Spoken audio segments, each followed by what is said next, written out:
demonstrated their most serious response level. After an outbreak of a new type of viral pneumonia in central China. The disease COVID-19. World health officials this morning are reporting the first coronavirus death outside of China. Italy has the coronavirus officially hitting the U.S. Here's what we know. Days after the virus hit New York, on March 11th, the World Health Organization declared COVID-19 a global pandemic. To keep new cases from entering our shores, we will be suspending all travel from Europe to the United States for the next 30 days. More than 120,000 known cases in 114 countries. And things will get worse than they are right now. A national emergency. Back to normal. That's what people want to know. When does that happen? The only thing that will really allow life as we once knew it to resume is a vaccine. This will be the new normal until a vaccine is developed. You have to get about 70 to 85% of the population vaccinated. If you get that many people vaccinated, you will have what we call an umbrella or a blanket of herd immunity. That means the vaccines will get us to the end of this. But we're not going to get there unless people get vaccinated. In a pandemic of the unvaccinated. The reason we're here is because people have not gotten vaccinated, 80 million of them. We've been patient, but our patience is wearing thin, and your refusal has cost all of us. Don't get the vaccine, you can't go to the supermarket. Don't have the vaccine, you don't show it, can't go to the ball game. Don't have the vaccine, can't go to work. You don't have the vaccine.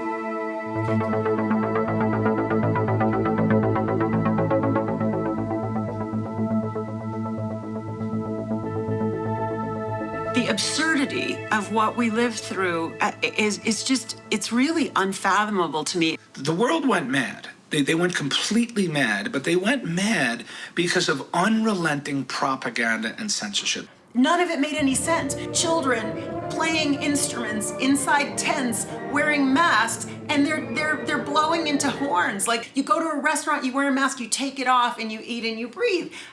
None of it made sense. A lot of this started with fear, right? That's how they got people to comply. And I was frankly shocked. And they wore the masks, and they stood 6 feet apart, and they stayed locked down in their house, and they took the shot. Yeah, I'm ready. That was easy. Friends star Jennifer Aniston is cutting ties with people in her life who are unvaccinated. We have to stop coddling the morons who will not get the shot. When are we going to stop putting up with the idiots in this country and just say, it's mandatory to get vaccinated? F them, f their freedom. I want my freedom to live. They are all snowflakes and cowards and idiots and losers. I just want to say to all of you cowards out there, don't be such a chicken squat. If you're willing to walk among us unvaccinated, you are an enemy. The persecution worked, and people that I knew that I thought would never get a vaccine ended up getting a COVID shot. For those of us who got the vaccine, we know, look, now I can stand here with my mask off and have this conversation with you. A vaccinated person gets exposed to the virus. Vaccinated people do not carry the virus, don't get sick. We get to herd immunity from a vaccine. The virus does not infect them. The virus cannot then use that person to go anywhere else. That's how you get to herd immunity, not by letting everybody get infected. People are believing the information that they're being fed. They're not questioning it. They're trusting the sources, where it's coming from, and those sources are not to be trusted. And, prior to COVID, I trusted those sources. It's a shorter list to tell you what was true than, to tell you about all the lies. Everything was a lie about the vaccine, about the masks, about the tests, about the lockdowns, about school closures, about the safety, about the efficacy. The government was lying, the media was lying, and they're still lying. They're telling us the unvaccinated are dying in hospital. They're telling us the unvaccinated are spreading this disease. Everything we were told was a lie. There were so many lies during COVID. It was just wave after wave after wave. All these things that don't add up. So there's only one thing left for us to do. We need to get a bus and get back out on the road and find out for ourselves what is going on. Because only the people will tell us the truth. We knew that from the last bus. So it was time to get back out again. So on the first bus, we started to sign the names. So we were honouring the people that had been injured or killed by vaccinations. And these were approved vaccinations on the first tour. So they would sign the names on the bus and it would fill the bus up. I think that bus had been incredibly important in uncovering the extent of vaccine injury. So we went to Children's Health Defence and said, we need a bus. And they said yes. See the bus for the first time? There it is! There she is.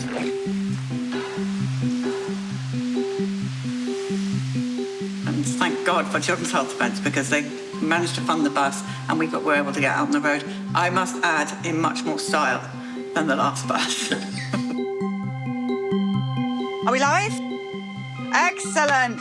We're live here in Houston, Texas, with a huge announcement. It's a long-awaited, so much hard work behind the scenes to make this happen. So we here at Children's Health Defence are going to go back out on the road from September. We are going to push on through and speak to every single one of you. What have you been through? We are Children's Health Defence. What have your children been through COVID? Through all of the issues that we've had over these last few years, we want to hear all of your stories. So the first thing we did was we turned up at an event, and it wasn't the beginning of the tour. It was just a little surprise visit. We are live at a secret location. I cannot tell you where we are. There were droves of vaccine injured. So that's when I was thinking, okay, we really are going to go out there and hear just tons of COVID or vaccination injuries and death. You are now going to see who is going to be our number one. Come on in. Tell everyone who you are. My name is Ernest Ramirez. I'm the father of Ernesto Ramirez Jr., and I'm honored to be here with you, Polly. We're thrilled. Children's Health Defence unanimously shows you your bravery, the way you speak out about your son. Tell everybody briefly, we do know your story, but there may be some watching that do not. What happened to your son? Well, being a single parent, I was concerned with the COVID, and they lied to us, said it was safe and effective. So we went to get the vaccine, and 5 days later, after his first dose of Pfizer, he died suddenly. He just collapsed. And the government denies it. Everyone, no one wants to, admit to the wrongdoing. And I mean, it just, I was upset. I got suicidal. The good Lord put me in this path to try to protect other children. So I do this to honor my son, and I know he'd want me to protect other kids. That's the reason I do this. We have to protect one another. Yes, we do. Would you sign your son's name as number one, please, on the Children's Health Defence bus?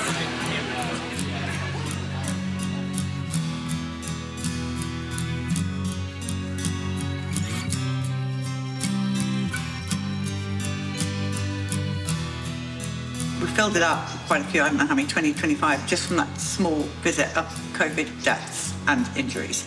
We went back, we got the bus ready, and we were ready to go. We set the tour, we had it all figured out where we were going to go, and we officially launched. So everybody, we will be live on chd.tv. Sign up for the bus alerts, and we'll be going live tomorrow with stories. We're on the road, we're going out. All right? Yeah!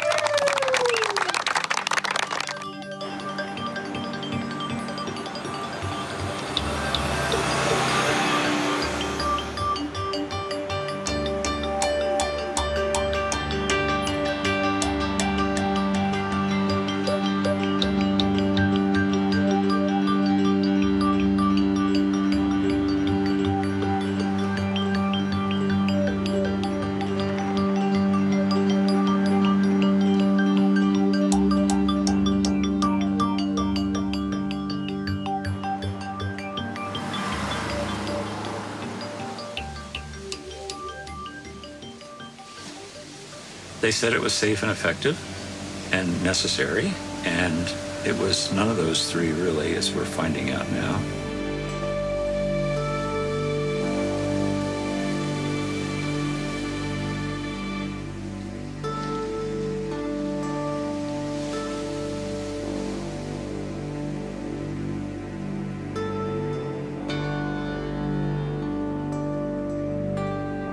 So after you get the shot, you're told to go wait in a chair for about 20 minutes. The lady's like, Natalie, you're free to go. And I was like, no. I said, no, I'm not. I was like, my heart rate is, sorry. Within 15 minutes, I noticed that I was starting to slur my words. 40 minutes after I took that shot, I felt like I was on fire inside. Like fire from within. Like my skin was on fire from head down to my toes. Kind of if somebody's pricking you with little knives all over your body at the same time. My knees started buckling. I couldn't stand up. I fell to the ground and I went unresponsive. I was on the floor convulsing. Within 3 hours, I was in the hospital. My left side just drooped. You could see my whole left side of my face would droop. I still can't smile. And then I started having a seizure. Have you ever had seizures before? No, I'm previously healthy. My blood sugar was over 1,400. My organs were failing. They told my husband I wasn't going to make it. You know, they were like, how long has she been diabetic? And he's like, never. Like, she's not a diabetic. My throat is tingling and I'm covered in hives. She says we can't give her intravenous Benadryl. We can't give her intravenous steroids because it will stop the vaccine from working. Well, I asked him, well, should I get the next one? He said, yeah, either that or die from COVID. You gotta be kidding me. I just had a stroke. That following morning, I had the worst, most irritable pounding in my head. Bah, bah, bah. Shaky, weak, uneasy, shortness of breath, random chest pain. My memory was shot. Short-term memory, long-term memory. A couple of days later, I had tremors in all 4 of my limbs. My talking was just all crazy. I was very disoriented and dizzy. Come to find out, they think it was a mini stroke. And then from that day on, so this is a week, 7 days after my vaccine, I was having 3 or 4 seizures every single day. I was getting hospitalized like every other week because of my chest pains. I left there 9 days after being admitted with a non-working pancreas, on steroids, on beta blockers. Chronic inflammation, demyelation, polyneuropathy. I have tinnitus, heart palpitations, tremors. Tremors, you know, my chest was burning, dizziness. I had Guillain-Barré, postural orthostatic tachycardia syndrome, pericarditis. Myocarditis. Myocarditis. It's a inflammation and damage of the heart muscle known as myocardium. This inflammation can reduce my heart's ability to pump blood. It can also cause chest pain, shortness of breath, and rapid or regular heart rhythms, which fits perfectly with what I was experiencing back in California and even now. It was just crazy, the craziest symptoms. During my menstrual cycle, I have huge clots that I've never had before. A long blood clot in my sinuses. This is the bottom of my lung that is filled with blood. That's the day. Yeah. Every time that I see a specialist or see someone new in the health or medical field that acts as if they're trying to help me and figure this out, they just push me off to the next person. And I've already reclotted once. Those are my eyes. This is a huge tumor, about huge, the size of a softball behind my eye. They said it was the most aggressive cancer that they've seen, but got bounced around from hospital to hospital because nobody ever seen this type of tumor before. It's usually found in little kids and also dogs post-rabies vaccinations. Interferon is one of the most important chemicals that many of our cells make. There's a type 1 interferon, and this particular spike protein from this virus decreases that interferon, which, when that spike protein is present, those cells suppress that interferon, and now it can't recruit your other immune cells to fight off important things like cancer. I'm David Rasnick. And what are your qualifications? I have a PhD in chemistry, and I've worked in the pharmaceutical biotech industry for 20 years, and I've worked since then over 20 years in cancer research. Normal cancers prior to a couple of years ago, for as long as we've known about cancers, are slow. It takes to develop. Blood cancers, typically a few years for blood cancers, and decades for solid tumors like colon cancer, breast cancer, and things like that. These mRNA and DNA vaccines, these genetic injections, are devastating the immune system. We know that's happening already, But now we're seeing a consequence of that devastated immune system. It's an acceleration of tumors that were probably already in you to begin with, were benign, probably go away on their own. You'd never know you had it. But once your immune system is really, really depressed, now these things can develop rapidly. Not only that, but the spike protein itself binds to certain families of genes in our body that suppress cancers. It's a whole family of genes called P53. And there are several studies showing that this spike protein can bind to that tumor suppressor family, and then that tumor suppressor family can't function properly, which allows cancers to take off. We're destroying their immune systems to the point where they can't resist the cancer, and the cancer cells are now growing like they are in cell culture. They don't have anything impeding their ability to proliferate. I reported to VAERS right away in May. And again, you're just it feels like you're just a number, and it's just a data collection. It's not even a follow-up to, see if you're okay. They get to judge. They get to judge whether or not this is my new normal, and this is what I have to fight every day. This is better than what I was before. She was in the bed for basically a year before she could actually talk and be present, because it was so bad. I mean, she would have anywhere from 15 to 30 mini seizures throughout the day.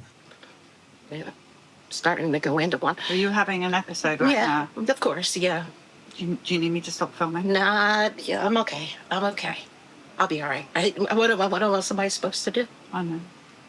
This is the life that I have now. I can't even have my grandbabies. Babysit my grandbabies. Sorry. Is he okay? Yeah, he's fine. He's just flaccid. No, his head is sonic. I can't push it back. And This is to Moderna. Yep. So this is not a quality of life. It's when you start thinking, okay, how do I end my life? Life's different. We're fortunate, blessed that Tim is alive and, doing as good as he's doing today. And they credit that really. All of the doctors had one thing they agreed on, and that's because he was in such good health before he had the shots. I went from, squatting with a bar and 45s on each side and playing college softball to my physical therapy was me sitting on a table trying to lift my leg up. I spent 31 months sitting in an infusion center getting IVIG, that's intravenous immunoglobulins, just where I can do my everyday living. My life will never be the same ever again. It took driving away. I'm a professional photographer, and that creative niche in my brain still doesn't function at all. I just want to find someone that will help me get well and try to live the best life that I can with my family and my children. And this is about your sister? It is about my sister. Okay, tell us what happens. Take us back to when this occurred. And unfortunately, the story's really short. That's it. She takes the shot. 10 days later, she's dead. Her daughter got her heart starting. This is the hard part.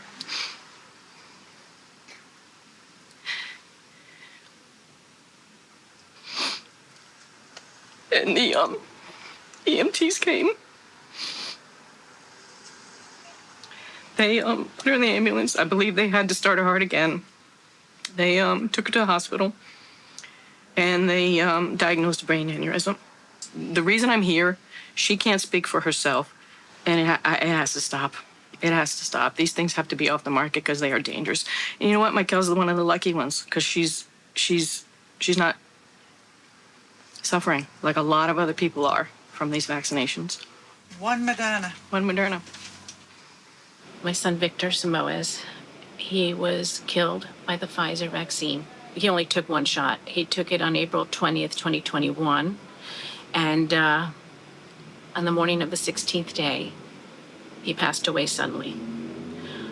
He had been feeling chest pains in the morning, around 1 o'clock in the morning, and he called 911. He had a jaw pain. He also had a racing heartbeat. He called 911. The medics arrived. He went downstairs from his apartment where he was living in Seattle, and he was sitting on the bench. They started taking his blood pressure. His girlfriend arrived. He says, "This is my girlfriend," and he collapsed. He became unresponsive. The medics worked on him. They took him to the ER, and he passed away. So now we are a bereaved family. We are lost without our son. We'll never be the same. Our lives are gray. They'll never be bright again. I cry every day. My husband goes to the cemetery every day. These are, people don't realize, you lose a family member, oh, move on. You don't move on. This is my stepbrother, Robert Weeks Jr. He received a shot for COVID on Friday. And His first shot? Yes, his first shot. And was found dead on Sunday. 6 or 8, 9 months before he had the J&J vax. They said, but you have to be boosted. Went to the nearby pharmacy, and all they had was the Pfizer booster. He took it on that day. He had a blood clot to the lung and died instantly. She didn't feel well at all after the booster.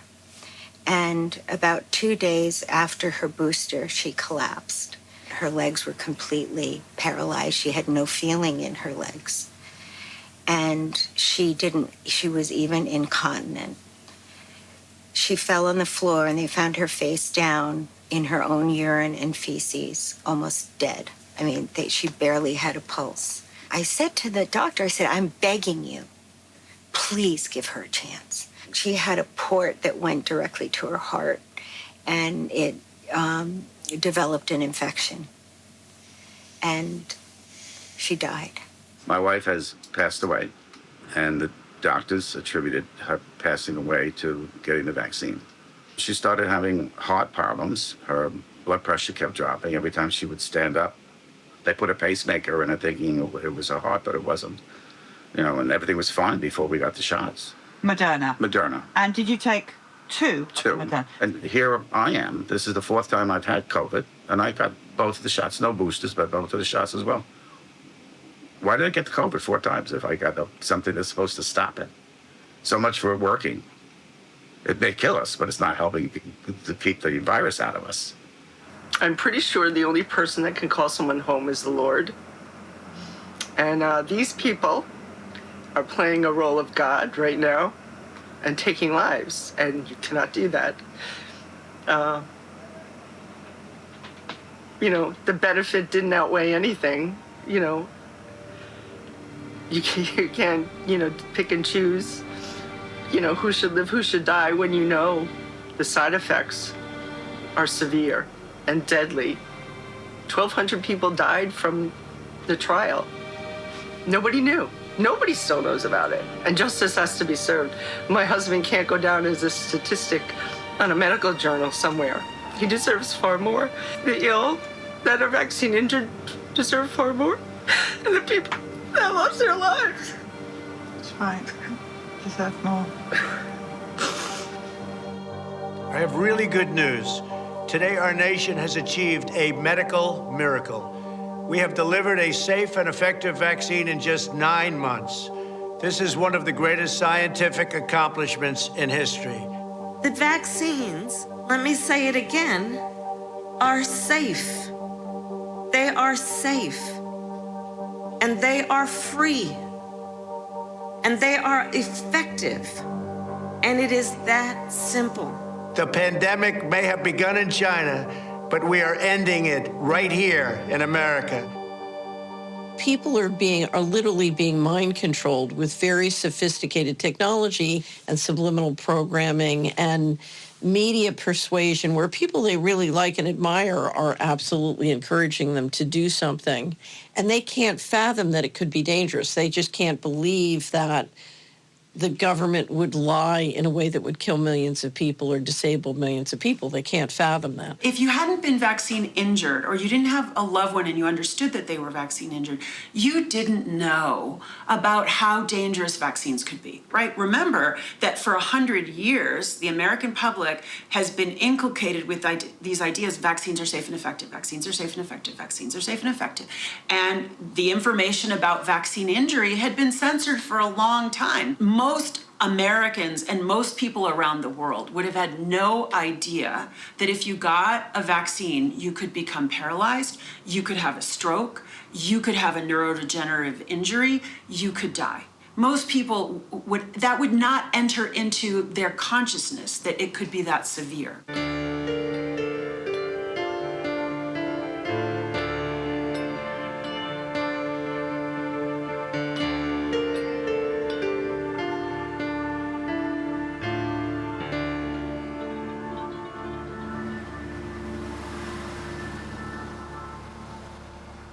I'm Claire Dooley. I'm 24 years old, and I'm the videographer on the Children's Health Defense Bus.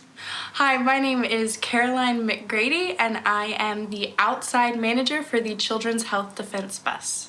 I was expecting a lot of COVID vaccine injuries, I think, but what I didn't expect was the hospital protocol deaths. I remember the first week I came on the bus, I was just sitting there in shock. At first, when we were listening to these stories, it was easy to isolate it to the specific hospital.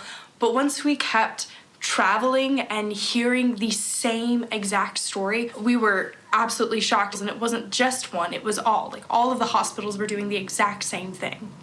They all came on, they all told the same exact story, and all these commonalities started rising out of it. But whenever one person after the next, after the next, after the next comes in and says the same exact thing, you really start wondering, did these people really die of COVID?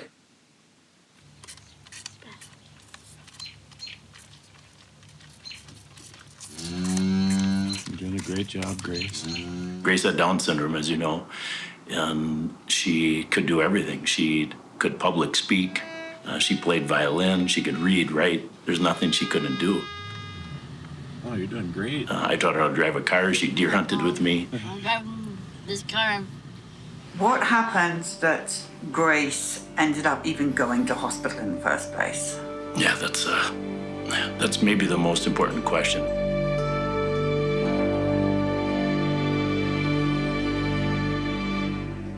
What happened is on the morning of October 6th, Grace's oxygen saturation dropped to 88%.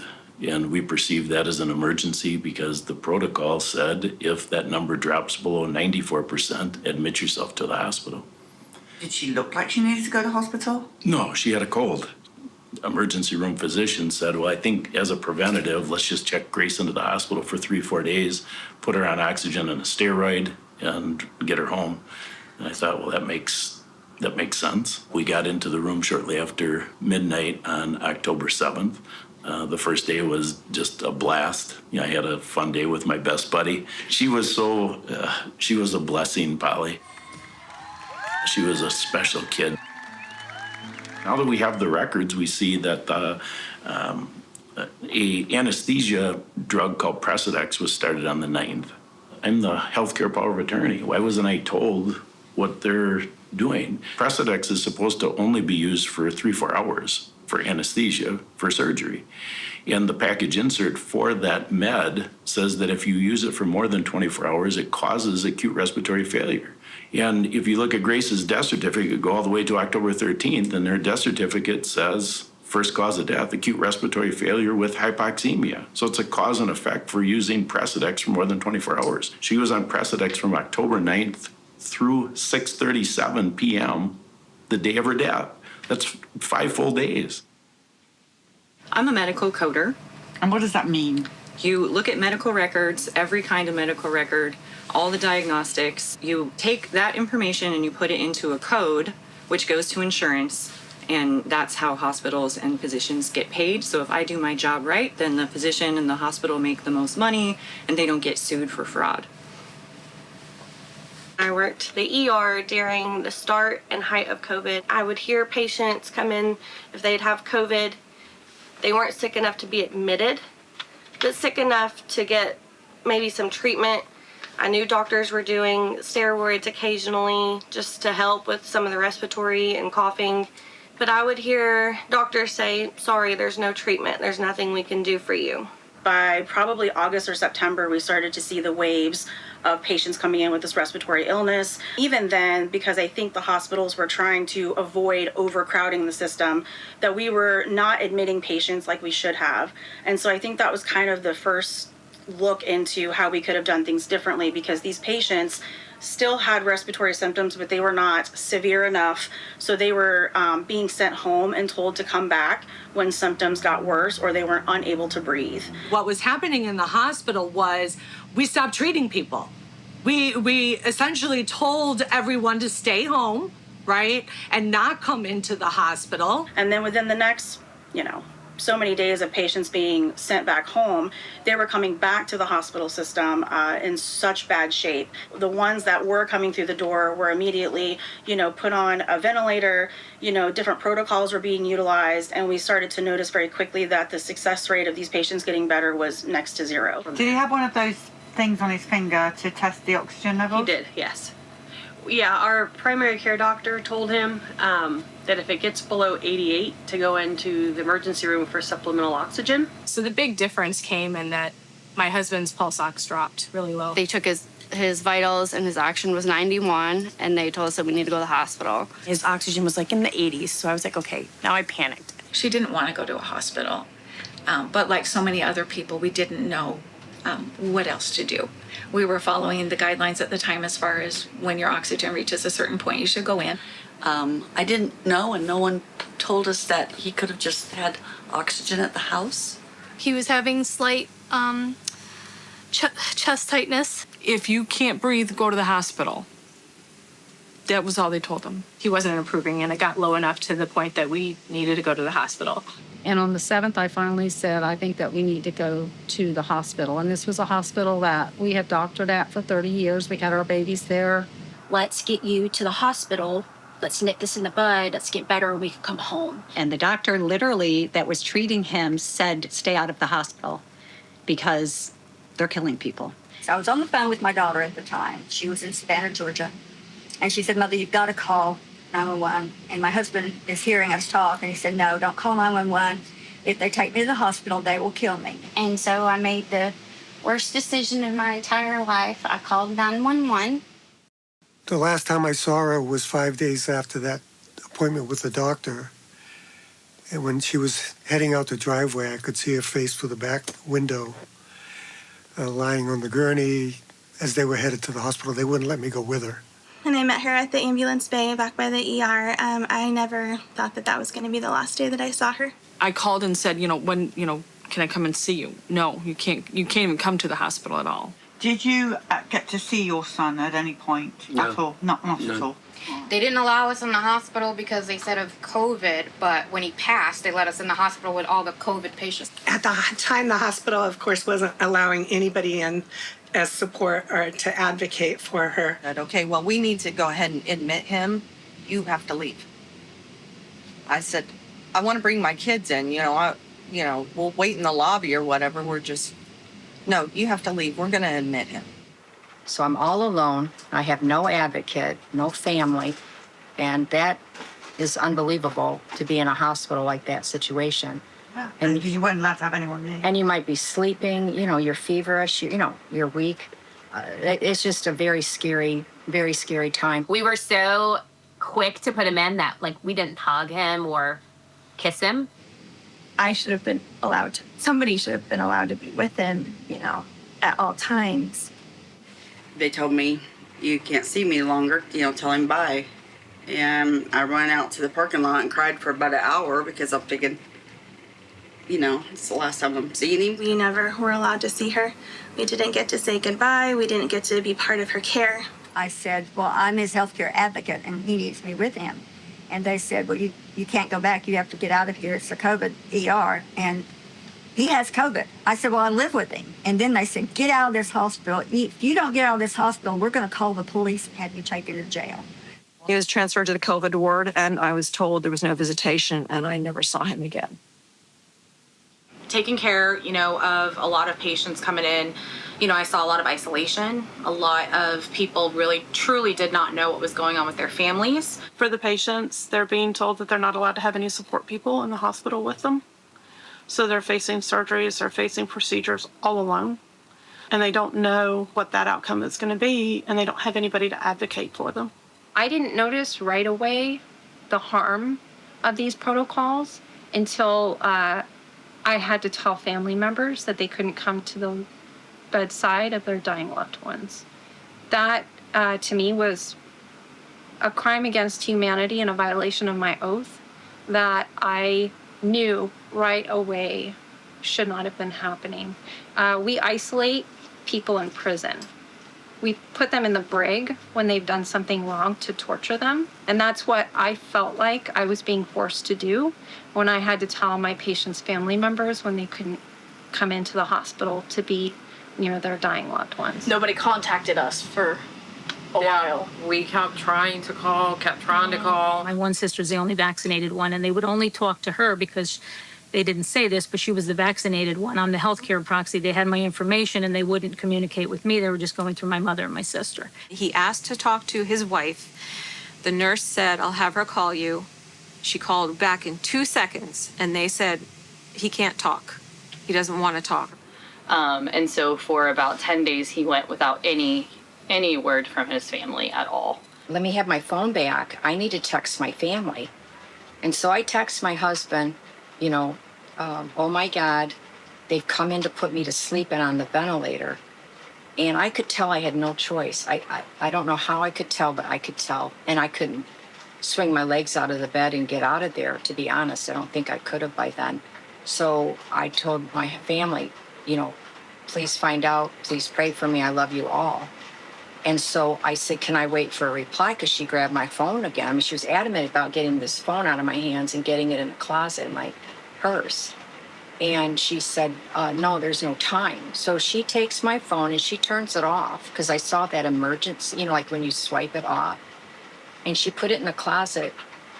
They hadn't given her water all day or food. She was like, water, I need water. She kept repeating that, and they refused to give it to her. Oh, no, she's not going to get water. Well, what do you mean, no, she's not going to get water? No, she's not going to get water. It's the protocol. Why was she not allowed water? Well, they said it was the protocol. They said that it was because she had COVID, that COVID patients don't do well with fluids. She was in the hospital for 10 days. She was never fed. She was never bathed. She was never turned. Yeah. On the 10th day, they decided to try to feed her. Well, then Mikey, his son, took him some lunch, probably around noon, some food. And he said what she brought him for breakfast was still sitting on the security guard's desk downstairs. He was hungry. He was thirsty. He was texting his wife he was hungry. He was thirsty. They did not care. They stopped food 5 days before the vet because they know that what they were going to do. I don't know if they fed him. He wasn't fed. He received no nutrition. The only fluids he was getting was through an IV. She wasn't getting water. She wasn't getting food because I would beg them for water every day. We didn't know. We brought her for care, and she was murdered. You can't survive on 13 and a half cups of water in 11 days. It's not possible. The ones that are still able to text their loved ones are asking for water. I need water. Isn't that one of the first things you do when someone's sick, is hydrate them? And then at some point, okay, we're going to give her something just to calm her down. She has pain. So they suggested morphine, and I thought, well, morphine. So then my sister says it's okay, it's for pain. So, okay, it's for pain. But she said, but we on the lookout and watch out if they try to give it too frequently. And then if they increase the dosage, then there's a problem and an indication that they're trying to expedite the patient's death. So she's a hospice nurse. Yeah. Lorazepam, which is a benzo, fentanyl, which is an opiate, propofol. They administered fentanyl, and the amount of drugs that were being pumped into his body, I knew. We found out after his death that he was given tons of antipsychotic medication. While he was in there, he was on medication that sedated him. None of this was asked to us as his family. Fentanyl morphine. He was literally on Precedix when I look in the medical records. You're only supposed to be on that for 24 hours. He was on it, I believe, his entire stay. 70 different medications that I counted. 30 different other drugs in 13 days. And then he would get anxiety. Well, why did he get anxiety? Because you just told him he's probably going to die. So they use that as an excuse then to get them Ativan and other anxiety drugs. Fentanyl, they hit him on propofol. Had him on fentanyl, propofol. He was on sedatives, paralytics, and he was pretty much like that for 9 days. He was sedated. They gave him Ativan a few hours before they ventilated him, and that's around the time he got the Ativan is where in his records that he has notes that they,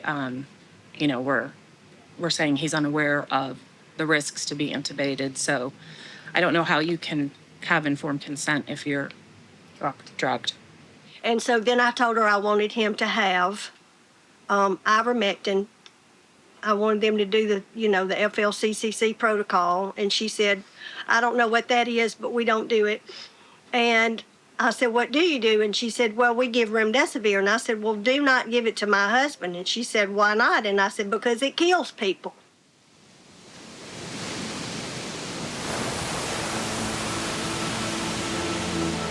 My mom was murdered by the hospital COVID protocols in 2021. I took her to the hospital, and from that point on, they just unleashed a series of protocols and gave her remdesivir against her will and did all kinds of things against her will. So the whole time I was fighting to get in to save my mother because I am a nurse and I am completely capable of saving her, and they would not let me in. They insisted that it's our policy, you can't come in. For doctors and nurses on the front lines, a new weapon in the fight against COVID-19. An antiviral medication proven effective in clinical trials. Dr. Fauci announced the breakthrough at the White House. The data shows that remdesivir has a clear-cut, significant, positive effect in diminishing the time to recovery. This is really quite important. When I dropped her off, I said, make sure you tell them not to give you remdesivir and that you just need oxygen. So when she got to the hospital, they put 2 liters of oxygen on her on just a simple nasal cannula, and her SATs went up to like 95%. So I was like, okay, she's gonna be fine. She just needs oxygen. She'll be there a couple days and then she'll be better and she'll come home. They gave her remdesivir at 2 a.m. that first night that she was there. And then I didn't know about it and she didn't know about it. And then 4 days go by, she keeps getting remdesivir and neither one of us know about it. And then on day 4 is when she completely declined.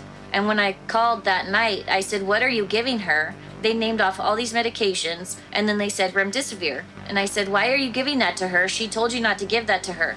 And they said, well, it's our protocol. My heart sank. I knew at that point my mom was gonna die. And so if they had just given her oxygen like she said in the beginning, she would still be here. The combination of remdesivir and being intubated, definitely. I mean, we're talking about Sedatives. And sedatives, setting them up. These patients many of them were intubated and put on remdesivir. They had developed kidney failure from the remdesivir fairly quickly. And, 80% of these patients never made it home. After a few doses, it'll cause kidney failure and liver failure, and you fill up with fluid, and then you're sentenced to a respirator, and then you end up in the morgue most of the time. And they said to my husband, the only hope is remdesivir and a vent. And I was like, no, that's not happening. I said, you gave me a terminal diagnosis. I would like the right to try ivermectin and hydroxychloroquine and budesonide. And I want my priest to be allowed to come in here to give me my final sacraments. No to both. And they said, I will let your priest come in if you agree to remdesivir. So he negotiated. And I said, get the priest in quick. Get the priest in very quick. He came the next day with first thing, and gave me my sacraments. He blessed the room. And I knew that if she got the spiritual uplift from that it would give her the strength to move forward no matter what happened. Did they give you more remdesivir then? Just the 1 dose. I never feared dying of COVID. I feared being murdered in the hospital at that point. They gave him remdesivir, but not just 5 days. They gave him 10 days worth of remdesivir, even though he had known kidney issues. I found out what he was on. They said remdesivir. I said, take him off immediately. That doctor promised me that he took my son off that medicine until the last day. And then he said that his kidneys were closing down. And I said, I thought you took him off. And he said he was on the full dose. A few days later, they started telling me that they're watching his kidneys closely. And I was like, well, why are we watching his kidneys? You know, he didn't go in with any kidney problems. Did you give him remdesivir? And they wouldn't answer me. We started prescribing it, and the hospital had a protocol about remdesivir. They knew that it caused kidney damage. We had a dialysis machine running all the time in the ICU because of the renal failure. People would come in with normal kidneys and then end up in renal failure. That could have been remdesivir, could have been renal injury from dehydration and lots of things, but protocols, it looked like protocols because it was so consistent. It was consistently happening. We had several new dialysis patients admitted to our clinic who had been hospitalized with COVID. And they were told in the hospital that COVID had shut down their kidneys. But by that time, I was pretty savvy and I knew what was happening. They were getting remdesivir, the drug that some nurses call run, death is near, and that was shutting down their kidneys. COVID itself is not a kidney disease, but remdesivir causes kidney failure. In animal trials, a third of animals receiving remdesivir had kidney failure and then organ failure. My patients seemed to decline after remdesivir, especially after more than 2 doses. They all ended up with kidney failure within a few days. Were you with her when she died? In the last 15 minutes. They finally let me in the last 15 minutes. My mom was beautiful. She was 6 feet tall. She was about 180 pounds, red head, curly hair, vibrant. And then when I got there, she had been completely stripped of all her dignity. Her hair was matted. She was laying in her mess. If I had been there with her, I would have taken care of all of that. I would have stayed with her in the hospital the entire time. In viral illnesses, you want to start an antiviral as soon as possible upon first symptoms, within the first day or 2 or 3. We knew that people who entered the hospital, typically around day 7 or 8, there was this viral replicative phase, and then there was this inflammatory phase that ensued. Think of it. Most people got to the hospital usually day 7 to 8 in their disease. That's when the virus has essentially stopped replicating. And I've been taught in my undergrad, my bachelor's degree program for nursing, that you do not administer an antiviral more than 24 to 48 hours post-symptom onset for a viral infection. This medication was being given to patients who were hospitalized with COVID, usually not until between 10 and 12 days post-symptom onset. So it had no rational, logical sense to use a very expensive, somewhat toxic intravenous medicine for days at a time when there's no live virus, when it's an inflammatory condition. So just based on logic, it made no sense. We have evidence showing that the administration of antivirals more than 2 days post-symptom onset causes more harm than good. The risk-benefit analysis does not correlate. The moment she went in, they started her on remdesivir in the emergency room. I had written, even before we went in, like, get oxygen, get vitamin C, get all of these different protocols, get steroids, get antibiotics, whatever you need, but no remdesivir, no intubation. And that was the very protocol that they wanted to do. This is our policy and our protocol, and this is the medicine that works the best. They immediately put him on remdesivir. And as soon as they put him on that, everything started to go downhill. They gave me an IV dose of remdesivir every day for 5 days. I got sicker and weaker and sicker and weaker. As soon as he gets remdesivir, within 24 hours, everything starts plummeting. The page of his medical shows that he got 2 doses of remdesivir and 2 doses of bursenetib, the generic for remdesivir, in 1 day. So technically 4 doses in 1 day and 2 more the next. And all his symptoms he needed oxygen. That's all he needed, oxygen. Quote, he texted me this. They have to figure out a reason to keep me because his oxygen was okay. His numbers were okay. And the reason was remdesivir. This was an experimental use product.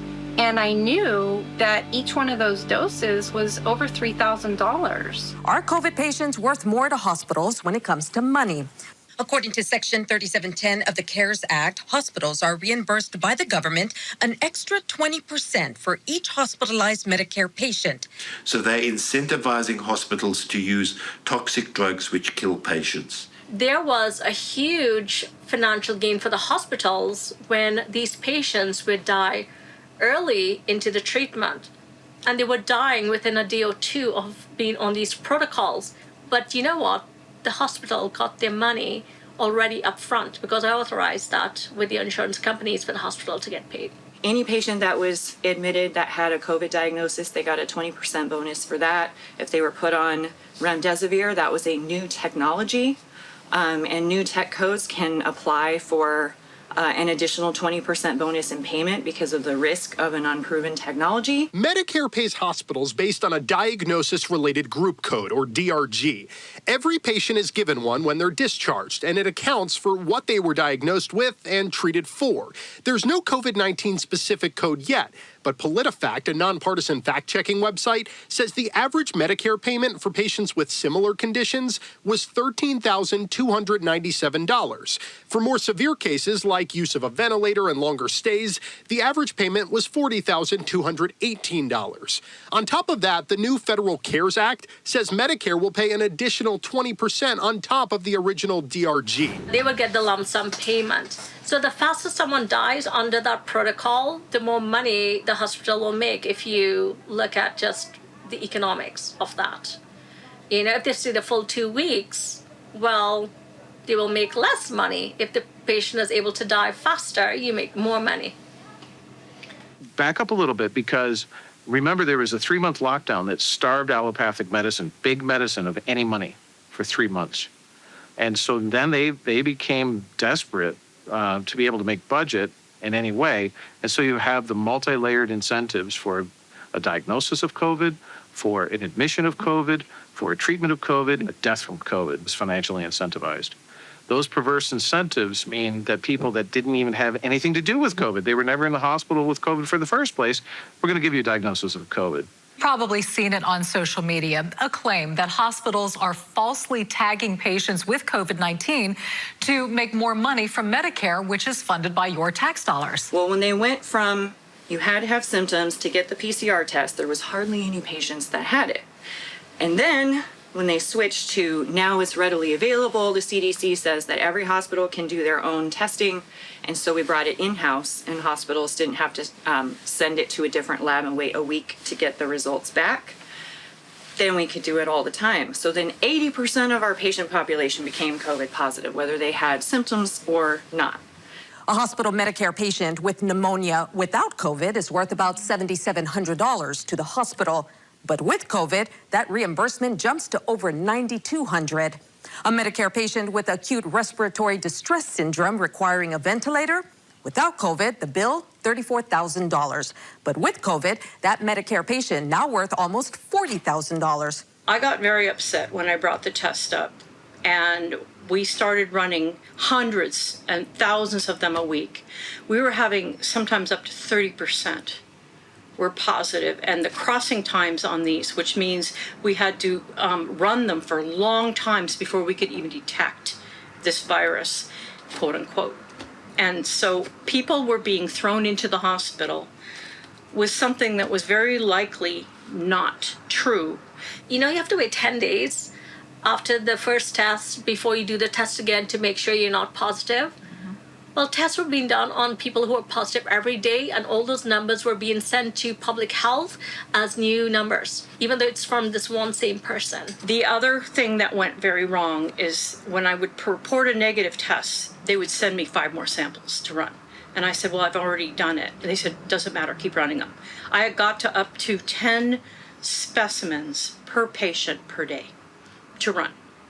And what I couldn't understand, because in normal cases, you don't run things multiple times over and over, I realized later that they were fishing for positives. When you run a PCR test and you simply allow the machine to run all the way out to 35, which it does all the time, and then count any sample you want to that reaches a certain amount of amplification as a positive without knowing where zero is, then of course you're going to have this 60% false positive rate. The ones that were coming up at 38, 48, 40, 42 cycles were probably just garbage that was out in the environment. And the doctors would even put in the documentation, I don't understand this. It's like the patient doesn't have anything I can treat. I keep doing the PCR test. It keeps coming up positive, and they have nothing wrong, and that would happen. They would do like 6, 7, 8 tests, and it would be positive, but the patient would have nothing wrong with them, and the doctor would be really confused. Sometimes they would do 4 or 5 tests, and they would get a bunch of negatives, and then they would get one positive, and they would take the positive and then treat the patient for COVID. I watched people who came in who all of a sudden got a positive PCR test. When they ran their cortisol levels, they went through the roof. These people, and when your cortisol goes up, your immune system plummets. People were literally being scared to death. And they pressured people to get on ventilators too, because that upped the money count. The data shows that remdesivir has a clear-cut, significant positive effect in diminishing the time to recovery. There's numerous trials showing that it had no benefit at all. And the thing about the evidence base for remdesivir, if you separate out the trials that were done by independent, non-pharmaceutical industry conflicted investigators, you find no benefit. The only ones showing benefit are those with high conflicts of interest with the pharmaceutical industry. And what's interesting is the NIH panel of something like 23 so-called voting experts. I think something like 18 of the experts had financial ties to Gilead. So that's called a conflict of interest. That means, we're interested in the money and not in patients. The primary endpoint was the time to recovery, namely the ability to be discharged. Well, first of all, I'm glad you brought up remdesivir, horrible drug. I mean, unfortunately, I used it in the beginning because I didn't know any better, and that was with the accepted drug. But it was in November of 2020, the World Health Association actually put out a warning saying that the remdesivir was dangerous for liver disease and kidney shutdown. And in the U.S., somehow that was ignored. Remdesivir brought in $873 million for Gilead in the quarter. The World Health Organization, a number of doctors in an article in the British Medical Journal did say that they do not recommend remdesivir, and that is Gilead Sciences treatment that we know has been used in hospitals. Interim results from the trial now show that the other 2 drugs in the trial, remdesivir and interferon, have little or no effect in preventing death from COVID-19 or reducing time in hospital. This will be the standard of care, the standard of care, the standard of care.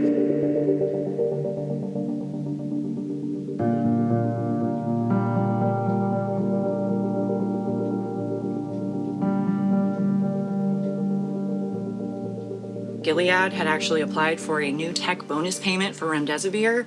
So the new code was created for remdesivir in April. And that's actually what launched the hospital protocols. Because people were actually doing well when they were treating them with hydrochloroquine, which came from Operation Warp Speed, actually, and the national stockpile of hydroxychloroquine. Hospitals got a free donation of that, like right at the end of March. And then 3 days later, a few days later, April 1st, the new diagnosis came out. The bonus for remdesivir came out, and it was like a line in the sand. We stopped azithromycin and hydroxychloroquine, and we went straight to remdesivir, where we got the bonus. According to the Journal of the American Medical Association, the bonus gives hospitals an incentive to use the medications because prior to COVID, hospitals were not typically reimbursed by Medicare for these expensive drugs. Remdesivir was originally developed to treat Ebola and received emergency use authorization from the U.S. Food and Drug Administration back in May. There were 4 drugs that were being tested for Ebola. Remdesivir killed more people than placebo, and the Data Safety Monitoring Board had actually stopped the study. Where literally 53% of the patients died in the failed Ebola trial and was repurposed. It was a failed Ebola drug because it caused more harm than good in Ebola trials. It was still on patent. It was Tony Fauci's drug of choice. The majority of hospital deaths were actually caused by Anthony Fauci because his NIH put out protocols that if the hospital systems adhered to, they got bonuses, big bonuses, lots of money, $3,000 for putting an IV in of remdesivir. Boom, $3,000. But guess what? On top of the entire hospital stay, a 20% bonus. That could be hundreds of thousands of dollars. The data was so overwhelming that remdesivir killed patients more so than placebo. The drug had to be stopped. And this was published in the New England Journal in the end of 2019. It's almost inexplicable that we've made it the standard of care here, but you see how that top-down control in this country, these agencies were given inordinate power. It seemed like all doctors shut off their brains and just listened to directions from above without questioning, without skepticism, without resistance. And so you saw that drug being infused into every hospitalized patient, and it's absolutely absurd. There's no scientific basis to use that, no logical or rational reason why we should use remdesivir in every hospitalized patient. If someone has congestive heart failure, the lungs are filled with fluids. If someone has renal failure, their lungs are also filled with fluids because the kidneys and heart are not working well to get rid of this fluid. And they were putting them on these supplemental oxygen to just push oxygen in there. The ventilator was forcing oxygen in there, and that was collapsing their lungs. And they were dying within a day or two of being on these protocols. But it's just the money. I mean, the minute they saw they got bonuses from the PCR tests and everything. Yeah. It was money. It was the money. It changed. The whole thing changed. The whole thing. Yeah.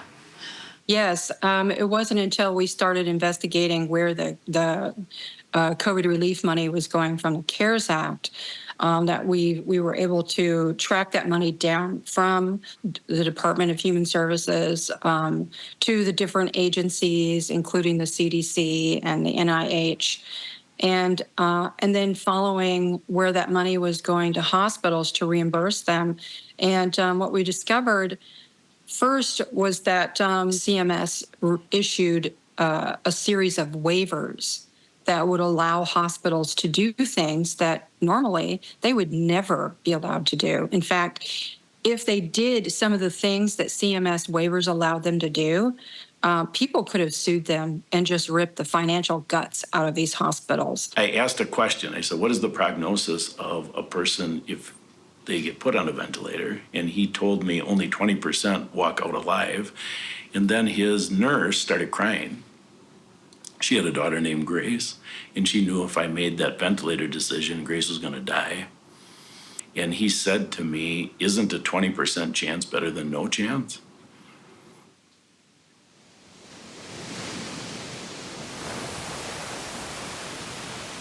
Ventilators, ventilators, ventilators. I didn't know what they were a few weeks ago. Besides the cursory knowledge, I know too much about ventilators now. We discovered through that research into the waivers something called DRGs, which are diagnosis-related groups. And that's how the hospitals have been billing. From the beginning, they were taught to bill those with the ICD-10 codes that was established just for COVID. Every single thing the hospital did to a patient was allotted a DRG. If they came into the hospital and they were having trouble breathing, then that diagnosis-related group was assigned, and X amount of money was assigned to that. Then if they were diagnosed with COVID, then another DRG was added and another allotment of funds to that. Sometimes hundreds of DRGs for every patient, and every one of them paid premium dollars to the hospitals. And, when people first started talking about, the hospitals would get paid X amount of money for ventilators, that was just sort of hyperbole for a while until we actually found the DRG that proved it. And that's when we found all the DRGs that paid out all the big bucks for everything they did to people, sometimes up to $1 million a patient. He was intending on her being ventilated because he knew that if she was ventilated, their hospital stood to gain money upon her death. She said, I want out of this hospital. You guys are killing me. I want out of here. They would not sign her papers to leave the hospital. They wanted her ventilated. They wanted her to die at the hospital. The third day in there, they put him on a ventilator. And my research shows that most of the hospitals got between $300,000 and $400,000 from the COVID funds for using a ventilator. So, as I view it, a patient that is designated COVID will bring that hospital a medical administration between $1 million and $5 million. They tortured him for 71 days. Every day they pestered me that she need to go on the vent. They said it's just for a little bit, she's not going to be on it for long. And I asked that if this was your child, would you put her on a vent? And he said yes. And that convinced me that if the doctor would do it to his child, it would be okay for me to do it. We've had so many stories, I was telling you, and they're horrific. Yeah. I mean, horrific. Yeah. Can you tell us what you saw when you were in there? What I saw was everyone in the intensive care unit was, most everyone in the intensive care unit was on the ventilator. There was talk among all the nurses that those that did go on vents just never came off of them alive. And that was just the general consensus among everybody, that you don't put your loved ones on a vent if you can help it. Within the first 6 to 7 months, I heard in the hospital, please don't put these patients on a ventilator, because then they have a 50-50 chance of ever getting off again.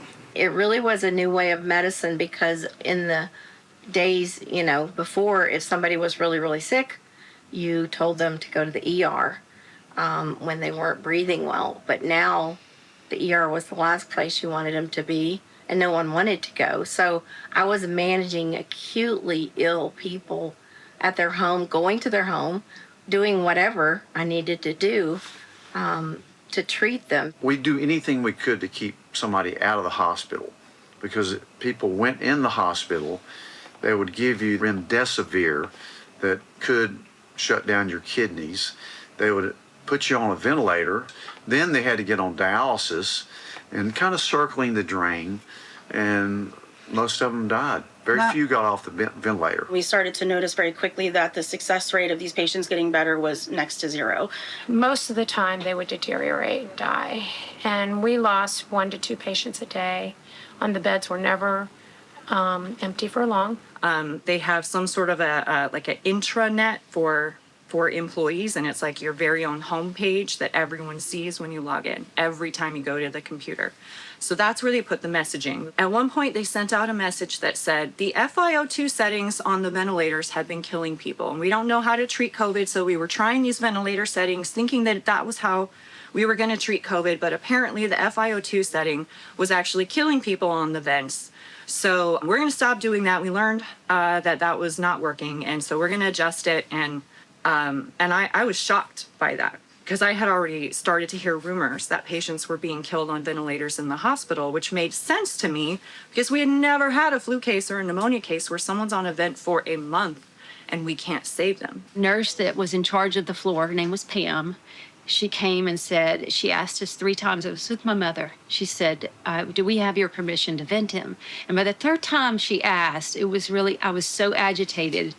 I didn't understand. This was day 11. Why, we haven't been asked this. Why are you asking this over and over?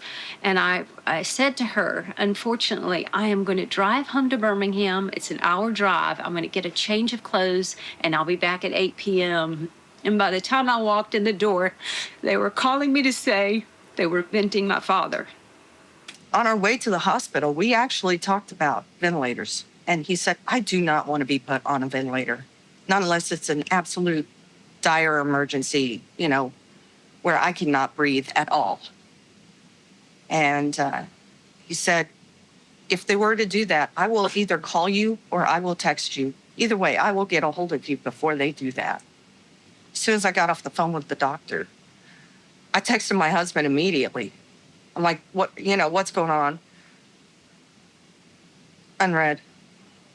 He didn't text me back. No phone call. And that wasn't like Robert. He would have called me. He would have texted. He would have done something. And I really think that they already had him ventilated. This doctor called me again, said again I needed to convince my husband to go on a vent. I said, I'm not going to do that. His oxygen's in the 90s. Why would I do that? His next words were, ma'am, to be honest with you, we told your husband that we are going to vent him with or without his consent. I was a little bit jaw-dropped, and I said, that's illegal. And he slammed the phone down on me. Then I couldn't get a hold of anybody. All communication stopped with my husband. I tried calling the hospital. They told me all the nurses are in isolation. Nobody can take the call. 2 hours later, same doctor called me back, let me know that he vented my husband 2 hours ago.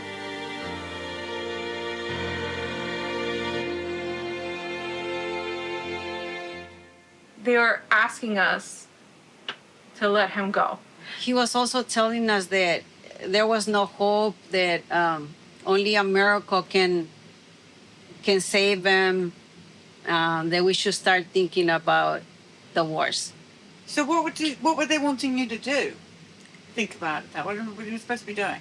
I guess to unplug him. The meeting was only with a doctor and an administrator from that hospital.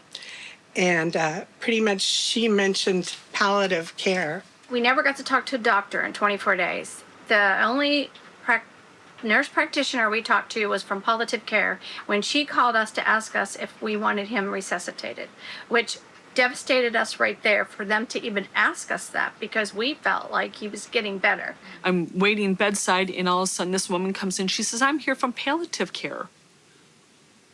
And I said, why are you here? We don't need you here. Oh, they didn't tell you I was coming?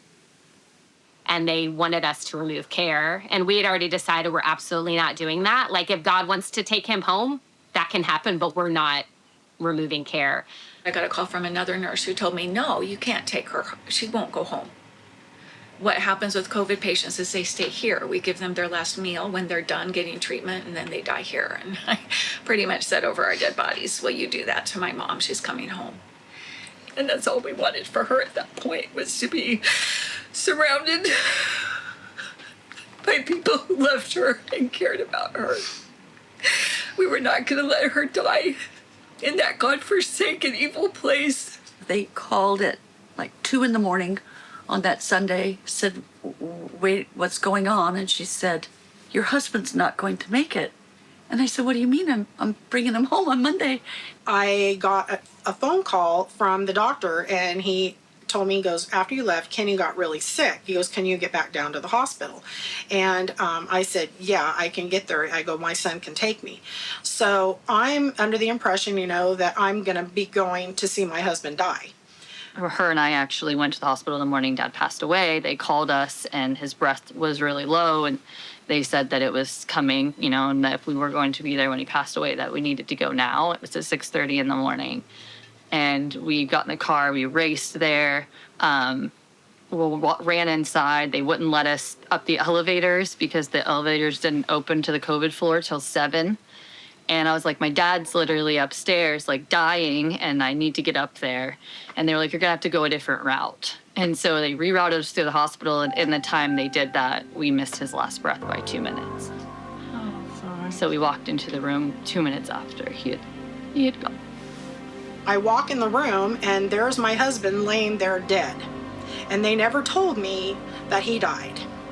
They let me walk into a room without any heads up, without any sort of consultation. They just let me walk in and find him laying there dead.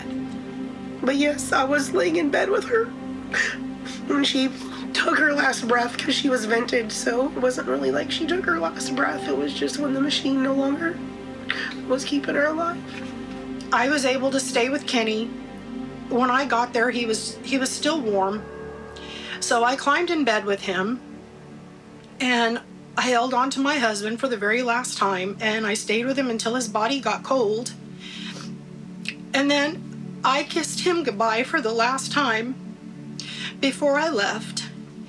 And I buried my husband the day after our anniversary.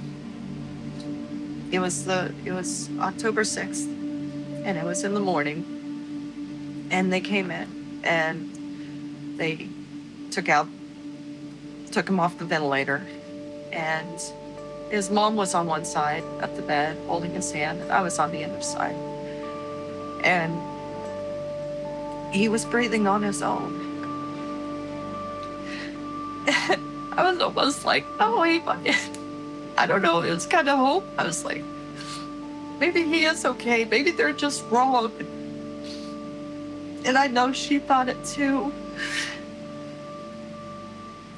But we held his hand for 2 hours and listened to his deep breaths. And it was at 1:09 p.m. when he took his last breath. They basically told you watch him die through a window like that. I don't know any spouse that can do that, any child or parent that can do that. The doctor called Cindy and I shortly after 10 o'clock. So he said, what did you decide relative to the ventilator? And we said, we're not going to give a pre-authorization for a ventilator. While we were on the phone with him, the nurse increased the dose of Precedex to the maximum allowable dose. While we were on the phone, we hung up the phone with him at 10:55. At 10:56, he put an illegal do not resuscitate order on Grace's charge.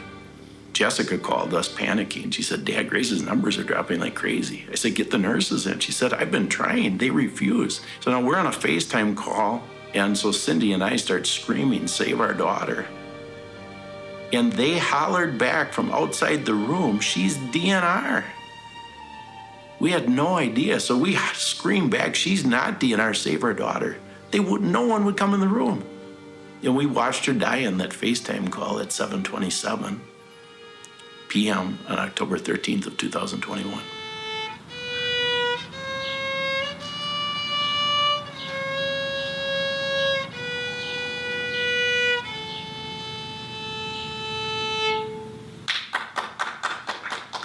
The Washington Post is reporting that some hospitals across the country are considering a do not resuscitate kind of universal policy for virus patients. One Chicagoan hospital says they want to implement it regardless of the wishes of the patient or their family members. Mm-hmm. First off, the survival rate of people who have a cardiac arrest in the hospital is very low. Because remember, you've been monitoring the patient the whole time. So if they actually have their heart stop or they stop breathing, you sort of knew they were already pretty sick. So if you're not going to save that many and you're going to expose a lot of people, which will take them out of the system of helping others, it's an idea that in a war zone you would consider. Personally, it's going to be very difficult for me as a practicing doctor to disregard the wishes of a patient or their family and let them die if I have the tools. When it was time for my father to die in the hospital, they only allowed 2 people to go up there. So he died alone. My father died alone in the worst possible way. And it's horrible because there's no accountability and the guilt and regrets is left to us. You brought your loved one to somewhere that they were supposed to get help. Well, he told me he loved me when I left the hospital, but the last thing I heard him say, actually, was when the doctor had called me to tell me that they had to intubate him, and I heard her say, what did you want me to tell your wife? And I heard him in a very strong voice, and this is supposedly with oxygen levels in the 50s, but in a very strong voice, he said, tell her I'm trying. The last words he said to me was, I love you. And that was on the Tuesday after we admitted him on Monday. I never really got to talk to him again after that. My kids were talking to him, and he was saying something, but they will not put the phone close to his mouth so I can hear him, what he was saying. So that bothers me till today, that I do not know what he told me, what was his last word to me or to us. What was the last thing your daughter said to you? Mommy, don't leave me. Mommy, stay. And I waited till she fell asleep, and I kissed her. They put me on speakerphone with my husband. I told him that I loved him, not to be afraid. And he said, I love you. He said, I love you twice. And that's the last I ever talked to him.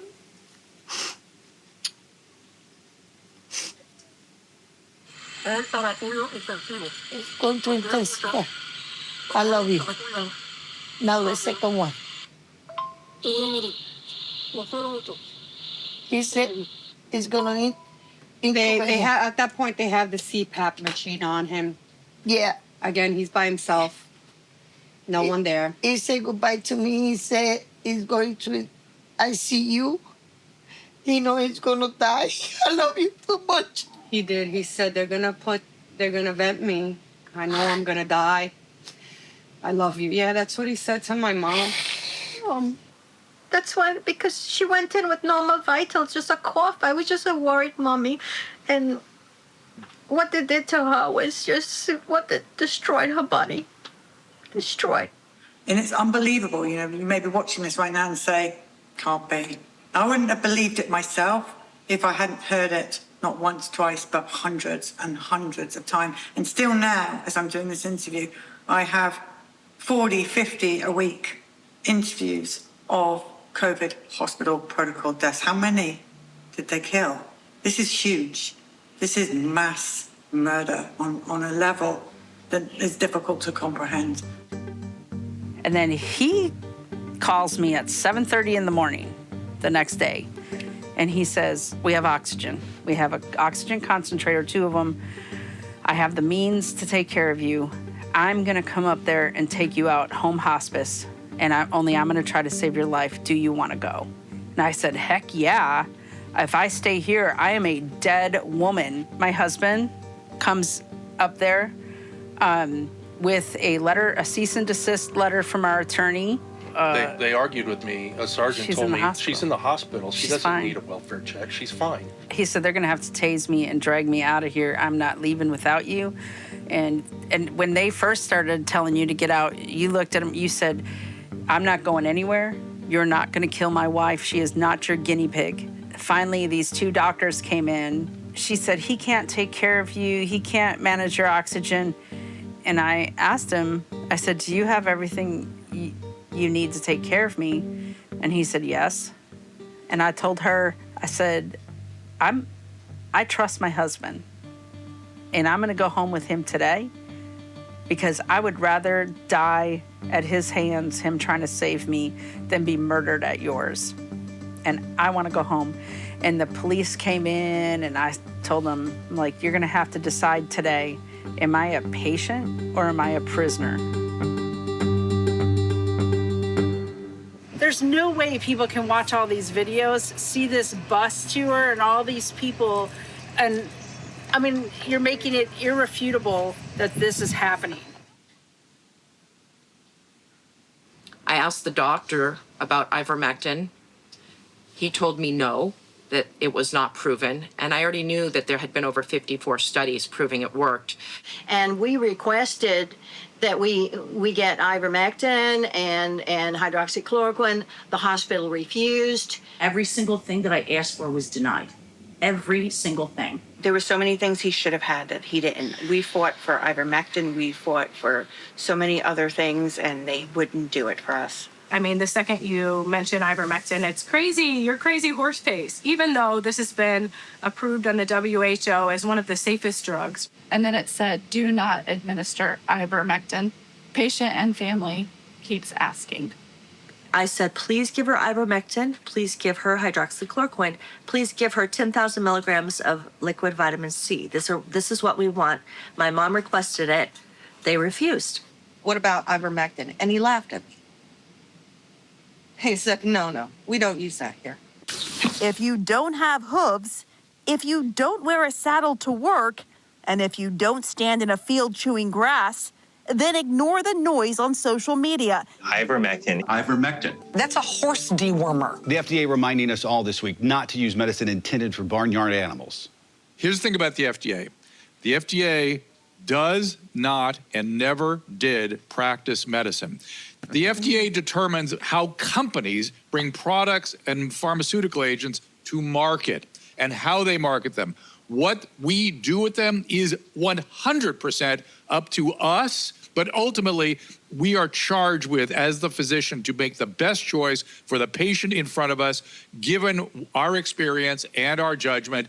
And we can literally do or use anything we think is essential and important and worth the risk reward for that patient. Ivermectin is an effective antiparasitic that has been around for a long, long period of time. Never has more inconvenient science emerged than the science behind ivermectin and hydroxychloroquine, because both were off patent, safe, used for decades, ubiquitously available. And so it threatened everything that they were trying to do. You know, we saw how hydroxychloroquine and ivermectin and other treatments were vilified and made very difficult to obtain, where they were, for a lot of people, very, very effective treatments. But if you had an effective treatment, you couldn't have an emergency use authorized vaccine.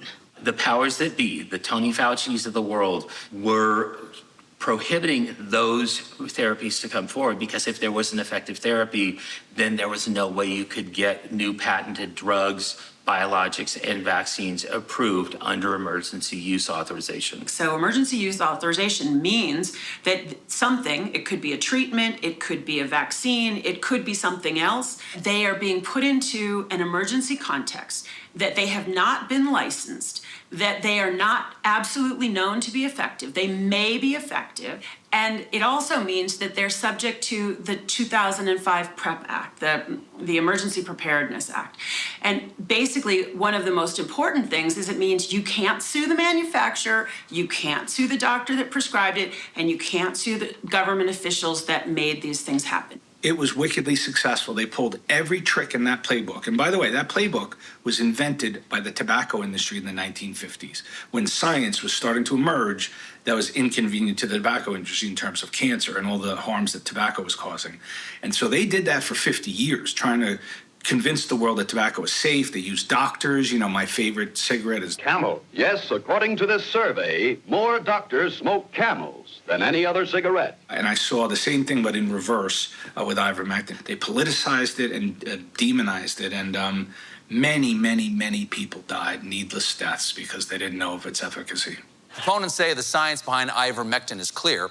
In fact, we've been sent a demonstration of just how it defends your bloodstream from the virus.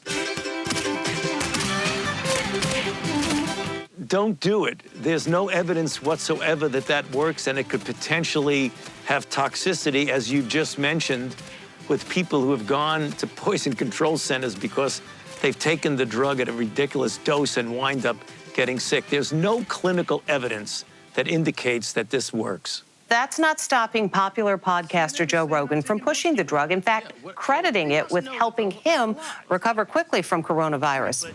More breaking news this evening. Joe Rogan, an extremely popular podcaster, announced on social media today that he has COVID. Turns out I got COVID. So we immediately threw the kitchen sink at it. All kinds of meds, monoclonal antibodies, ivermectin. One of those drugs he mentioned, ivermectin, is something more often used to deworm horses. Well. If it isn't old horseworm Rogan. I'm glad you're well, man. Bro, do I have to sue CNN? I don't know, do you? They're making shit up. They keep saying I'm taking horse dewormer. I literally got it from a doctor. Our chief medical correspondent, Dr. Sanjay Gupta, sat down for a 3-hour one-on-one with controversial podcast host Joe Rogan last night. Rogan remains a vaccine skeptic despite having caught COVID-19 himself. Does it bother you that the news network you worked for out and out lied, just outright lied about me taking horse dewormer? They shouldn't have said that. Why did they do that? I don't know. Rogan telling his 13 million Instagram followers that he was treated with several drugs, and he included ivermectin on the list, a drug used for livestock. The FDA and the CDC warn against using to treat COVID. Turns out I got COVID. Look, they put a yellow filter on me, too. The kitchen sink at it. All kinds of meds, monoclonal You see the original video versus that? I look like shit there. I made a video in 3 days, and it looked too good. So CNN put a filter on it and made me look yellow. This is me outside in Texas, so it's nice and sunny out. And look what they did to my face. They made me look like I was ill. Because I wasn't scared during the entire pandemic, what they would like is that when I did get sick, that I was really sick. You and learned I your became lesson. really scared and learned my lesson. Yeah, that's true. And instead, it's the worst case scenario for them. Right. I bounced back. I was only sick for a day. That's true. Yeah. Ivermectin is off patent. It provides no potential for the obscene profits that the pharmaceutical industry is used to enjoying. If ivermectin's efficacy were known to the country and the world, it would have decimated the markets for the entire mRNA vaccine campaign, Paxlovid, molnupiravir, monoclonal antibodies, and remdesivir. You're talking about markets which in some probably total well over $100 billion. I told people from probably April on, don't go to the hospital. They're killing people in there. Stay away. I don't know what's wrong. I didn't know what was doing it. I honestly didn't know it was the Vince. I didn't know it was the remdesivir until I looked into it later and I was able to kind of connect all the dots. But I knew they were killing people. So the patients were undertreated, mistreated, maltreated, and died because of money. And it boils down to that. It really boils down to that. These were fundamental violations of human rights. You know, face it, those that were in hospitals during that time were sitting ducks for, you know, whatever therapy could be foisted on them by hospital administrators who were lining their pockets at the same time. I'm adamant that, you know, we could never go down this road again where the FDA and the CDC and our politicians and big pharma and et cetera push protocols on us that are not only don't work, but that actually harm, injure, and even kill patients. We failed as a society. We failed as a medical community. We were misguided by government agencies, the NIH, the FDA, the CDC, and especially misguided by money and protocols. You are not a protocol. You are a human being. You have individual needs. And sadly, so many people succumbed, not to a virus, but to neglect and to wanton greed. Medical error is the third leading cause of death before COVID. So hospitals have always been dangerous places. Mistakes are made. Over-medication happens all the time. Drug interactions. Surgeries are botched. The shift people don't communicate. There's always risks in hospitals. But during COVID, they became killing fields. The people are saying that their loved ones were killed in hospitals with the COVID protocol, and that should never have happened, obviously. Do you believe them? 100%. I knew they were killing people. I knew they were killing people in the hospital. I would cry myself to sleep at night. Even thinking about giving my speech today, sorry, there was so much death. It was almost unbearable. Hospitals became the place where people go to die instead of the place where people go to get better. They separated newborns from their moms. They let people die alone without being able to say goodbye. They drugged them and they strapped them down, and people died without being able to say goodbye to their family. Some of them just got a phone call, and that had never happened before the COVID protocol rolled out in 2020. So yeah, when they say they killed people, I agree with them. Thank God for those brave nurses that spoke about the disgustingness that went on in the hospital, because they really validated what the parents and the people who lost loved ones were saying. Many lost their licenses. I'm told they would never work in the healthcare again because of spreading misinformation, but they were just telling us simply what they saw. I really think about the heroes who worked inside the hospitals who helped us. And some of them actually snuck patients out the back door of the hospitals. And the nurses knew, because the doctor would write candidate for LTC at the top of the chart. And they knew that that patient was going to be there until a COVID test came back positive, and that patient was going to end up on remdesivir and probably dialysis and a ventilator and would die. Medical professionals' hands were tied. Those that wanted to save lives were leaving the hospitals in droves. They couldn't do that. And I just made up my mind, if we had any more COVID patients in the hospital, that I would treat them not with remdesivir, but with this Math Plus protocol. And so that's what I did on early December 21. We had 3 new patients that showed up, probably had the Omicron, but I decided to not give them remdesivir, and I was terminated that day. They have vilified nurses and doctors who stood up like me and reported the wrong and stood against these mandates. I can't remain silent. I feel that would be a disservice to my patients and to our fellow citizens. Now we are left with medical facilities full of people who don't have a backbone to stand up and do the right thing. I am very concerned for the future of medicine in this country because we have criminalized and disciplined all of the practitioners who were actually there to protect our patients and families. I was inundated with people for treatment. And when the first calls came, I heard God say that I was going to do this for his glory, and I was not going to take any payment. This whole 3-year thing was like a nightmare, but in my case as a doctor, it was really almost like fulfilling a calling because it needed to be treated, and doctors were not treating COVID.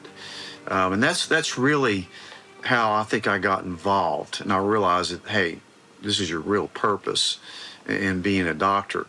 Thanksgiving Day, 2022, a nurse called me from that hospital and said, I'm getting ready to take this patient down to X-ray, and I've instructed him to, when I leave him in the chair there by that back door, I'm going to conveniently forget his records, and I've called his family, and they're going to take him. He's going to go out the back door, and he's going to get in the car, and he's going to leave, and we are not going to know where this guy went because he needs to live. And his family picked him up, and they immediately took him home. And we had a doctor working in the area who treated him at home, and he survived. And that's the kind of heroes there were.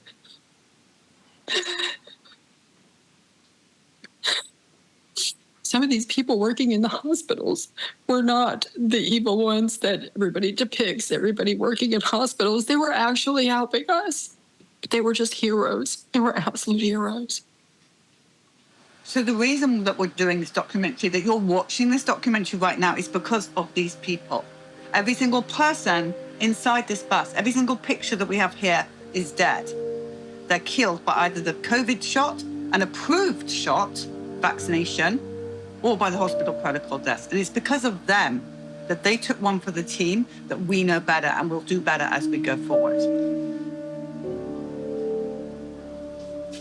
So this is just a fraction, this death in here of what is out there. We've only just started to unravel the real count of death. So much death in America and around the world. So much death. And the motivation for myself and the crew on this bus as we traveled around was these faces looking out of us. So in their name, in their honor, we will continue. Children's Health Defense will continue, and we will not stop until there's justice, and this never, ever happens again.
I found out a few months into the tour that I was pregnant.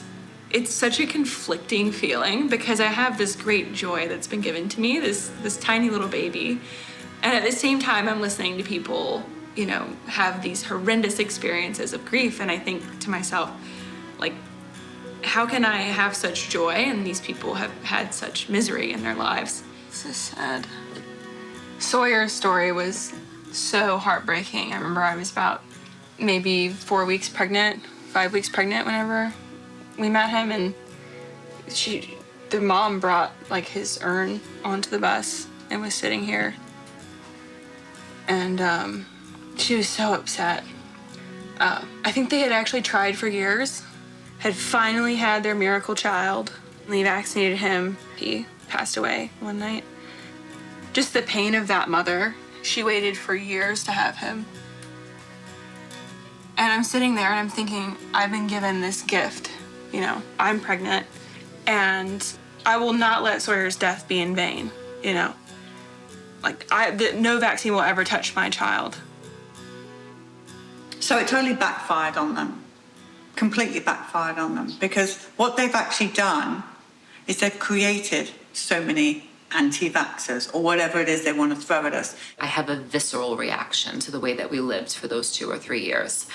But out of that came so many people who woke up. There was an awakening. There were people who were asking questions that have never asked questions before. More and more individuals in society are starting to wake up and are starting to ask really, really hard questions. The incidence of chronic healthcare problems in children is just ginormous. I mean, all kinds of chronic health issues. There's something wrong. There's something has happened which has changed the healthcare trajectory of our children. And you have to consider the vaccine. It's a huge profit center for the vaccine companies, and they just want to keep making vaccines for anything that they can, and they want to put it on the schedule. They've weaponized and legalized mandating of these vaccines, and poor children now, just to go to school, have to go through, you know, a battery of injections that many parents don't want them to. They know it's harmful. We now know that unvaccinated children are far healthier than vaccinated children. You know, my kids were vaccinated, and I never thought twice about it. And then along came COVID, where you actually start questioning things. And now I realize there's none of these childhood vaccines has ever undergone a placebo-controlled trial. We don't know how effective they are. We don't know how safe they are. And I certainly would give great pause, if I had my time again, great pause to vaccinating my children. Are you done with vaccinations now and no more? Are we done? Oh, absolutely no more. Any pandemic, future one? Any scaremongering? Any job? Would either of you ever take any kind of vaccination ever again? No. No. Do you think there is such a thing as a safe and effective vaccine out there? No. I'm skeptical now about most vaccines. I'm 69. I'll never take another vaccine. On a weekly basis, I see 4 to 8 people who have suffered an adverse event from the vaccines. Personally, I would not. Have you seen the health of the unvaccinated? Yes. That to me is the most interesting, to actually find populations of totally unvaccinated people and then comparing them to the rest of us. It's quite astonishing. I've seen and read too much now. Don't think so. And wow, that's just since COVID began. Thank you. Well, welcome to our side. Thank you. Welcome to Saving Babies. We just had our first granddaughter, first grandchild. Yeah. Talk about giving a new baby, what would you do? We kind of feel like we were given a new You've just been given one, yeah. Yeah, and like, please. So you're fairly new to all of this. My blinders came off in March of 2020 because of COVID, because of some of the things I was seeing. I live in a very different world than I lived in 4 years ago. That's for sure. I'm praying that our kids are heeding this warning, because that's one of the biggest regrets I have is ever taking a vaccine or allowing my son to be vaccinated. If I can't be transparent and honest and truthful with my patients, I need to get out of here. I'm going to go do something else. I'm going to join him in the real estate business. That's what you want? No, I'm not going to sit there and lie. No, thank you.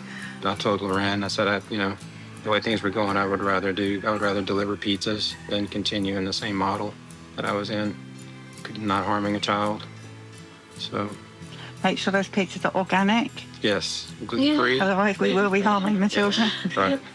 Is there anything that would make you take a vaccination of any kind ever again? They would have to kill me. Nothing would make me take it. My view on vaccines has completely changed.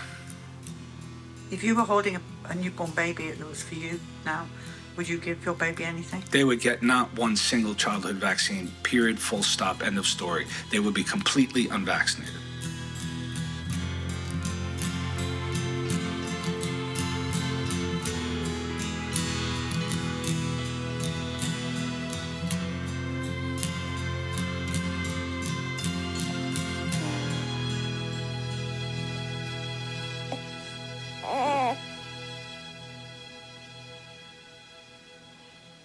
So this is bus number 2. Bus number 1 is full. Can't get another name on it. Bus number 2 is full. So how many buses is it going to take?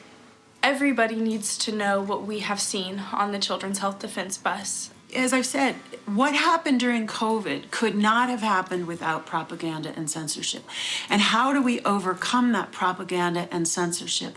It's primarily through people not being willing to shut up. Silence is compliance. That's how they get us to comply, is by keeping us afraid and silent. It's so important to be telling women my age who are about to go in to getting married, to having children, about the dangers of vaccines. This is what happened to my father. This is what happened to my daughter. This is what happened to my cousin. We're trying to raise awareness. We're trying to remember the ones that we've lost in a way to honor them. By telling our story, we're hoping that we can prevent this from happening to other people. If enough people stand up and say, we did that the last pandemic, we're not going to do it this pandemic. We are 8 billion people against a few thousand control oligarchs. We will win this. We will be able to dictate the terms of how we want to live. This is such an important time for us to document this because the future generations need to know what happened. Time is now for us to join forces and go forward and fight this because we will win this. This human experience ties us together. But if you don't use your voice, then we can't, what's a choir? Beautiful voices singing together. And you need to add your voice to those other voices so those symphonic chords can reach more of humanity. People will listen if you speak in a kind manner. Use your voice for good in the world. You're always going to get someone to listen if you use kindness, courtesy, firmness in truth. If we don't speak out, if we don't become their voices, no one will. So this gives me so much hope that they're not forgotten, they did not die in vain, and that we can save people, and that we can change the tide. We can bring a voice to the silent Holocaust, and we can end it so that this will never happen again. Everyone's voice is important. And I think using your voice where you can, how you can, and reaching those ears you can will protect generations going forward and will protect children going forward. But we'll always remember those who sacrificed to help us understand that point. And I think that's what's so important about the bus and that experience. Well, I think the bus is an incredible monument to the human spirit. I think it's a monument to the compassion, Polly, of you and of the team who are on the bus, to listen to people's stories, to sympathize with the people who came. And it's a monument to the truth. Like I've been saying, we're up against propaganda and censorship that has nothing to do with truth. It has to do with some people seeking power and control. So telling the truth is a revolutionary act. And showing compassion and love for people is a revolutionary act. And that's what the bus is.